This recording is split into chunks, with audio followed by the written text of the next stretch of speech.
Wait করতেছিলাম। তার জন্য সেটা জানি আপনাদের কি সমস্যা? না জানলে কি কোনো সমস্যা?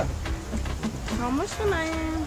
তাহলে হ্যাঁ, কার জন্য ওয়েট করতেছি, এখনো আসে নাই, অবশ্য আসবে প্রেমে। কখন আসবে? কখন আসবে আমি কি করে বলবো? ভাই একটা টাকা দেন আমাকে, আমি কিছু খাইনি। আরে ভাই যাও তো ভাই। ভাই তাহলে ভিক্ষুকদের জন্য ভাই জ্বালাই অতিষ্ঠ হয়ে গেলাম, যেখানে যায় হাটে বাজার সব জায়গায়। ভাই ওই বড় জীবনে করে ভিক্ষা দিছে, ভিক্ষা চাইবেন আমার বাপ দাদারা জীবন ভরে ভিক্ষা দিয়েছে, বুঝছেন? হ্যাঁ দাঁড়ান দিতেছে, এলাম 10 টাকা। 10 টাকা দিচ্ছে না ভাই, আমি আপনার 20 টাকা দিলাম ভাই। 20 টাকা দিল, দাঁড়ান এলাম আপনার আমি 100 টাকা দিলাম। এই 100 টাকা দিয়া চা কফি বিড়ি খাইতে পারবেন সুন্দর, যদি সিগারেট খান খাওয়া পারবেন, ঠিক ভাই আছে? আমি আপনার 150 টাকা দিলাম ভাই।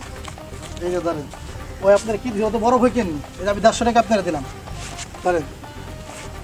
আচ্ছা ভাই আপনি বিয়ে করছেন? না ভাই বিয়ে করি না, গার্লফ্রেন্ড আছে? গার্লফ্রেন্ড আছে। গার্লফ্রেন্ডের লগে যদি ঘুরতে যান এই টাকা ভাই কিচ্ছু হইব না, ঠিক আছে? এই বিরিয়ানি বিল দিতে গেলে আপনার দেখা গেলো যে ধরেন 500 টাকা দিলাম, ঠিক আছে? এই নিয়ে খালি ঘুরবেন, বিন্দাস করবেন, চিল করবেন, চিল আমগো বড় মন, ঠিক আছে? আরে ভাই এই যে আমি 1000 টাকা দিলাম, 1000 টাকা এর দুই কেন দিতে পারবে?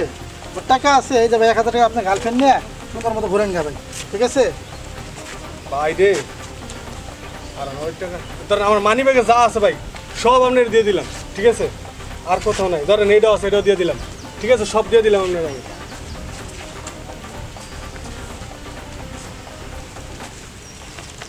দেখছেন শেষ, দিতে পারবো না ভিক্ষুক। ভাই আপনারও মন ভালো, আপনিও দিচ্ছেন। ভাই আপনারও মন ভালো, আপনিও দিচ্ছেন। হ্যাঁ আমি তাহলে যাই। এইটা কি? এটা কি হলো? এটা কোনো হইলো? কারে দিলাম ভিক্ষা, ভিক্ষুকের তো সুন্দর গার্লফ্রেন্ড আর আমরা কি ছিলাম? চললে গেছে তোমার আবার। তুমি 500 টাকা না দিতে তাহলে আমি আজকে 1000 টাকা দিতাম না। তা আমি দিচ্ছি তোর দেওয়া লাগবো? আদিল কোরআন ব্যাপারটা আমার পকেটে আছে।